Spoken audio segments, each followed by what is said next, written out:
CNN just suffered devastating loss on live TV. Look what was caught mid-broadcast. The entire nation was taken aback when Republicans swept both houses of Congress and won the presidency last November.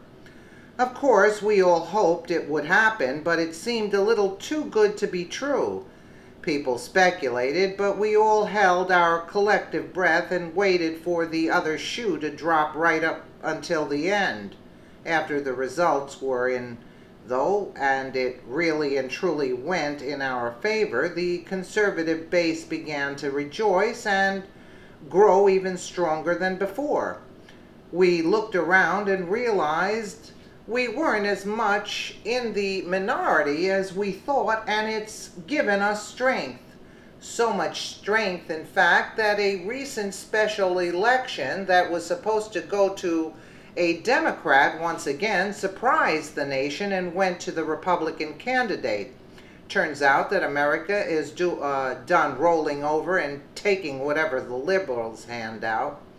Here's what even the moderates said was going to happen in Georgia's special election via The Atlantic.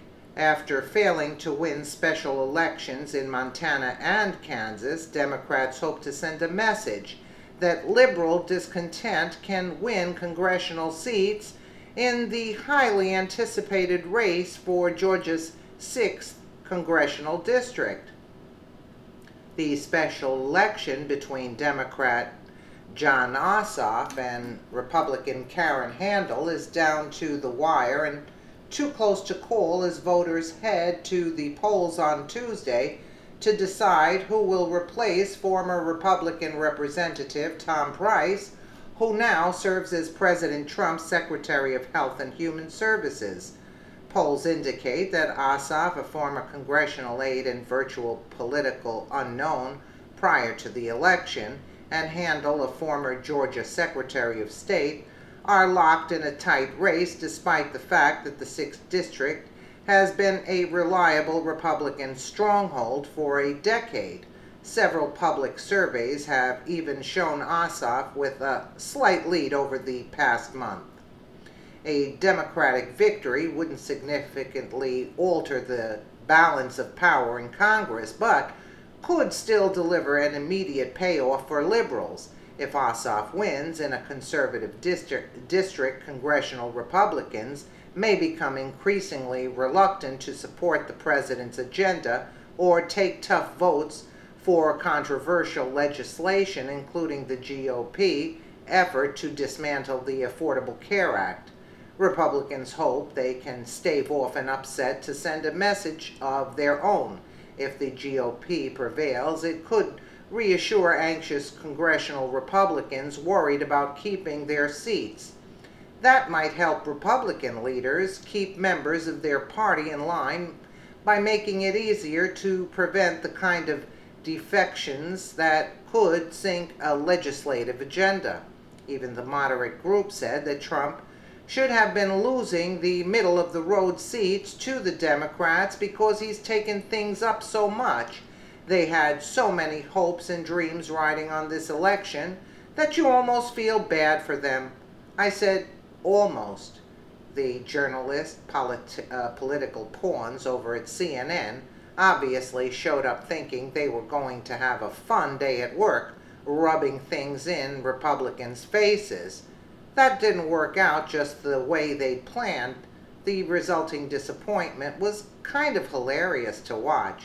Via Dennis Michael Lynch, they spent the past week projecting an easy win for Democrat Jon Ossoff and calling it a referendum on the president, but just like that crazy day back in November, the liberal cheerleaders at CNN were thrown into despair when the special election in Georgia's 6th congressional district was called for Republican Karen Handel. Daily Mail editor David Martosco snapped a screenshot of their crestfallen expressions and posted the pic on his Twitter feed. The image went viral as conservatives seized the opportunity to hammer home the fact that CNN is not biased and does not actually practice journalism. CNN just can't catch a break. Martasco wasn't the only one who snagged a screenshot of CNN's sadness. Text Jal, great minds, David. I saw the glum looks of the hashtag fake news CNN, Ossoff cheerleaders, and snapped a quick pic too. Unreal. Shown in the photo were CNN's political director David Callahan, CNN's chief political analyst Gloria Berger, CNN's executive director of political programming, senior political analyst Mark Preston, and their chief political correspondent Dana Bash. After weeks of being predicted to win by mainstream media outlets, the election quickly went south for Ossoff. As soon as the polls closed and it became apparent that Handel was taking the Liberal district, Handel was declared victorious by the Decision Desk HQ at about 9:56 p.m. Eastern Time, having won 51.9% of the vote to Ossoff's 48.1%. Polling showed the Democrat enjoying a wide lead in the race just a week before Election Day. CNN just can't catch a break. While it's not very nice to take pleasure in another person's suffering, you know there would have been major gloating if the election had gone the other way. If the Democrats had won, it would have been days and days of America is sick of Republicans and the tide is turning. Well, the tide isn't turning, it's getting stronger.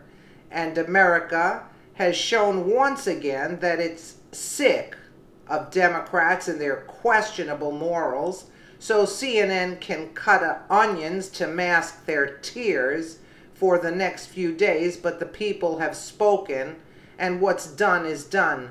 The Democratic tears are just a bonus. But so obvious, so obvious. Let us know what you think in the comments below, and thank you so much for watching.